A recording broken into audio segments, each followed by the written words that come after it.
Hi friends, welcome to எஸ்சிஏவேஸ் family. நம்ம எல்லாருமே அடிக்கடி வீட்டில் பஜ்ஜி செய்வோம், டீ டைம் ஸ்நாக்ஸாக. ஒரு நேரம் செய்கிறது அடுத்த நேரம் ஒரே மாதிரி வர்றதில்ல. இந்த மாதிரி நான் சொல்கிற இந்த டிப்ஸை ஃபாலோ பண்ணி செய்கிறப்போ எப்போ நீங்கள் பஜ்ஜி செஞ்சாலும் ஒரே மாதிரி வரும். அதே நேரத்தில் ரொம்பவே சாஃப்டாக, வெளியில் நல்லா கிறிஸ்பியாக உப்பி, அதே மாதிரி ரொம்ப எண்ணெய் குடிக்காமல் எப்படி செய்கிறதுன்னு சொல்லி இந்த வீடியோவில் பார்க்கலாம். நான் சொல்கிற இந்த டிப்ஸ் அண்ட் ட்ரிக்ஸை ஃபாலோ பண்ணி நீங்களும் செய்யுங்க. வாங்க இப்போ எப்படி செய்கிறதுன்னு சொல்லி நம்ம வீடியோக்குள்ளார போகலாம். பஜ்ஜிக்கு மாவு விளக்குறதுக்கு நான் 1/2 கப் மெஷர்மெண்ட் கப்பு எடுத்திருக்கேன். இது வந்து கிராம் கணக்கில் 150 கிராம் இருக்குங்க. நீங்கள் கப்பு டம்ளர்னு எது வேணாலும் எடுத்துக்கலாங்க, ஏன்னா இதில் அளவுகள் ரொம்பவே முக்கியம். இதை கலக்கிறதுக்கு ஒரு மிக்சிங் பவுல் எடுத்துக்கலாம். நம்ம எந்த கப் எடுத்தோமோ அந்த கப்பில் வந்து 1 கப் அளவுக்கு கடலை மாவு, நல்லா சுத்தமான கடலை மாவை எடுத்துக்கலாங்க. இப்போ இந்த கடலை மாவு இதில் சேர்த்துக்கலாம். இப்போ எந்த கப்பில் அளந்தோமோ அதே கப்லேயே 1/2 கப் அளவுக்கு பச்சரிசி மாவு சேர்த்துக்கலாங்க. நல்லா சுத்தமான பச்சரிசி மாவை எடுத்துக்கோங்க. அதையும் இது கூடவே சேர்த்துக்கலாம். இதில் வாசனைக்காக பெருங்காயத்தூள் ஒரு 1/2 ஸ்பூன் சேர்த்துக்கலாங்க. இதில் பெருங்காயத்தூள் கொஞ்சம் ஜாஸ்தியாக இருந்தால் பஜ்ஜி நல்லா வாசனையாக இருக்குங்க, சாப்பிட்றதுக்கு டேஸ்ட்டும் நல்லாயிருக்கும். அதே மாதிரி இதில் தேவையான அளவுக்கு உப்பு சேர்த்துக்கலாம். நான் இன்றைக்கி ஒரு 1/2 ஸ்பூன் அளவுக்கு தூள் உப்பு சேர்த்துக்கிறேங்க நான்.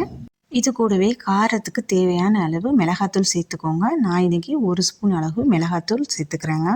உங்களுக்கு இன்னும் காரமாக சாப்பிட்றதுக்கு நல்லாயிருக்கும் அப்படின்னு தோணுச்சுன்னா இன்னும் ஒரு 1/2 ஸ்பூன் கூட எக்ஸ்ட்ரா சேர்த்துக்கலாம்.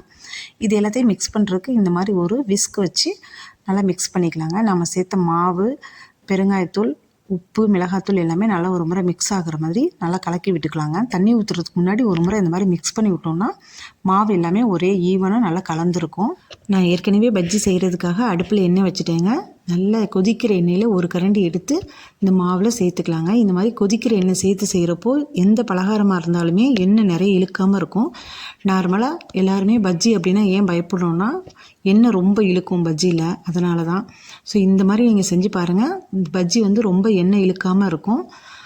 இப்போ இந்த எண்ணெய் ஊற்றுனதுக்கப்புறம் நல்லா மாவு ஒரு முறை மிக்ஸ் பண்ணி விட்டுக்கணும்.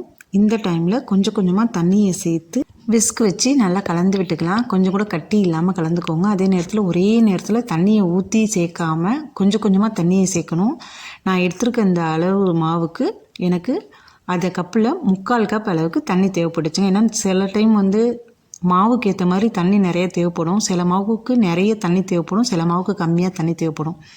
அதுக்கேற்ற மாதிரி பார்த்து கொஞ்சம் கொஞ்சமாக தண்ணி ஊற்றி கலந்துக்கோங்க.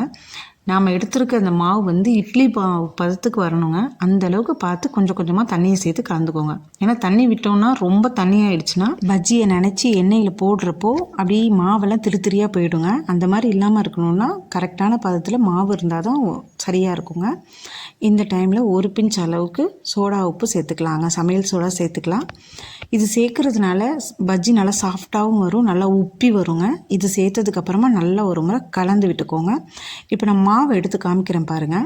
நல்லா இட்லி மாவு பதத்துக்கு இருக்கும். ஸோ இந்த மாதிரி கலந்துக்கோங்க. அப்போ தான் பஜ்ஜி நல்லா கரெக்டான அளவில் வருங்க. இப்போ பார்த்திங்கனாலே தெரியும் உங்களுக்கு. இந்த அளவுக்கு இட்லி மாவு மாதிரி நல்லா மாவை கரைச்சிக்கலாங்க. இப்போ இது மாவு ரெடியாக இருக்குது. இது அப்படியே இருக்கட்டும்ங்க. இப்போ நம்ம இன்றைக்கி வாழைக்காய் பஜ்ஜி போட போகிறோம். நல்லா ஃப்ரெஷ்ஷாக இருக்க வாழைக்காயை வாங்கிக்கோங்க. கொஞ்சம் கூட பழமாக இருந்துச்சுன்னா நம்ம சீவுறதுக்கு மெலிசாக கரெக்டாக வராது.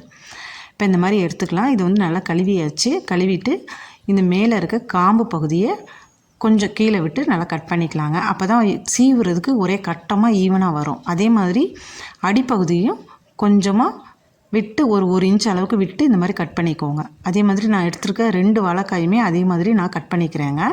வாழைக்காய் செய்கிறப்போ தோல் இருந்ததுன்னா சாப்பிட்றதுக்கு கொஞ்சம் ஹார்டாக இருக்கும். அதனால் நம்ம என்ன பண்ண போகிறோம் அப்படின்னா தோலை வந்து இந்த பீலர் வச்சு தோலை மட்டும் நம்ம சீவி எடுத்துக்கலாங்க. சீவினதுக்கப்புறமா இது வந்து பஜ்ஜி சீவுற கட்டையில் வச்சு நம்ம கொஞ்சம் மெலிசாக சீவிக்கலாங்க. இல்லை அருவாள் மனை வச்சு மெலிசாக சீவ முடிஞ்சாலும் நீங்கள் சீவிக்கோங்க. நான் இன்றைக்கி பஜ்ஜி சீவுற கட்டையில் வந்து மெலிசாக சீவிருக்கேன். பார்த்திங்கனாலே தெரியும், நல்லா மெலிசாக நல்லா நீட்டமாக வந்திருக்கு பாருங்கள். வாழைக்காய் மட்டும் இல்லைங்க, உருளைக்கிழங்கு, கத்திரிக்காய், வெங்காயம்னு எதில் வேணாலும் செய்யலாம். இப்போ நம்ம எடுத்துருக்க வாழைக்காயை மாவில் இந்த மாதிரி 2 சைடும் மாவு நல்லா படுற மாதிரி நல்லா முக்கி எடுத்துட்டு அந்த பாத்திரத்துலேயே நல்லா இப்படி 2 பக்கமும் லைட்டாக அப்படியே வலிச்சு விடணும். ரொம்ப வலிச்சு விடக்கூடாது, லைட்டாக அப்படி வலிச்சு விடணும். இந்த மாதிரி தான் இப்போ நம்ம எடுத்து போட போகிறோம். இப்போ பாருங்கள், எண்ணெய் ரெடியாக இருக்குது. எண்ணெயை வந்து மீடியம் ஃப்ளேமில் வச்சுக்கலாம். இந்த மாதிரி 2 சைடும் நல்லா மூழ்கிட்டு பாத்திரத்தில் 2 சைடும் நல்லா வலிச்சுட்டு அதுக்கப்புறம் போடணும். ரொம்பவும் இருந்துச்சுனாலும் மாவு 2 சைடும் நிறைய மாவு ரொம்ப இருக்க மாதிரி இருக்கும். ஸோ லைட்டாக அப்படி வலிச்சிட்டு போடுங்க. இப்போ இன்னொன்று அதே மாதிரி நான் போட்டு காமிக்கிறேன் பாருங்கள். நல்லா மூழ்கிட்டு இந்த மாதிரி லைட்டாக 2 சைடு வலிச்சிட்டு இந்த மாதிரி போடணும். அடுப்பை வந்து மீடியம் ஃப்ளேம்லேயே வச்சுக்கோங்க, இல்லைன்னா போட்ட உடனே கருத்துரும். ஸோ ஓரளவுக்கு வெந்ததுக்கப்புறமா அப்படியே அடுத்த சைடு திருப்பி விடுறோங்க. இப்போ பாருங்கள், நம்ம போட்ட பஜ்ஜி எவ்வளோ நல்லா உப்பி வந்திருக்கு பாருங்கள். அதே மாதிரி மாவும் பாருங்கள், திரியாக அங்கங்கே விழாமல் கரெக்டான ஒரு பதத்தில் நம்ம மாவை கரைச்சதுனால பஜ்ஜியும் நல்லா வந்திருக்கு. அதே மாதிரி எண்ணெயும் நல்லா தெளிவாக இருக்குது பாருங்கள். இப்போ நம்மளுக்கு பஜ்ஜி ரெடி ஆகிடுச்சு. எல்லார் வீட்லேயுமே நம்ம பஜ்ஜி அடிக்கடி செய்வோம். ஆனால் ஒரு நேரம் செய்கிற மாதிரி இன்னொரு நேரம் வராது. சில டைம் வந்து கரெக்டான பர்ஃபெக்டாக வந்துடும். இன்னொரு டைம் அந்த பஜ்ஜி வந்து ரொம்ப எண்ணெய் குடிக்கிற மாதிரி இருக்கும். ஸோ அந்த மாதிரி இல்லாமல் நான் சேர்த்துருக்க இதே அளவுகளில் அரிசி மாவையும் கடலை மாவையும் சேர்த்து செஞ்சு பாருங்கள். பஜ்ஜி ரொம்பவே பர்ஃபெக்டாக வரும். அவ்வளோதான் ஃப்ரெண்ட்ஸ், சுவையான மனமான வாழைக்காய் பஜ்ஜி ரெடிங்க. நீங்களும் இதே மாதிரி வீட்டில் செஞ்சு பார்த்துட்டு எப்படி இருக்குன்னு சொல்லி மறக்காமல் கமெண்ட் பாக்ஸில் கமெண்ட் பண்ணுங்கள். இந்த வீடியோ உங்களுக்கு பிடிச்சிருக்குன்னு நினைக்கிறேன். பிடிச்சிருந்தா லைக் பண்ணுங்கள். உங்கள் ஃப்ரெண்ட்ஸ் அண்ட் ஃபேமிலி மெம்பர்ஸ்க்கு நிறைய ஷேர் பண்ணுங்கள். இது வரைக்கும் நம்ம சேனலை சப்ஸ்கிரைப் பண்ணாங்க, சப்ஸ்கிரைப் பண்ணிக்கோங்க. தேங்க்யூ.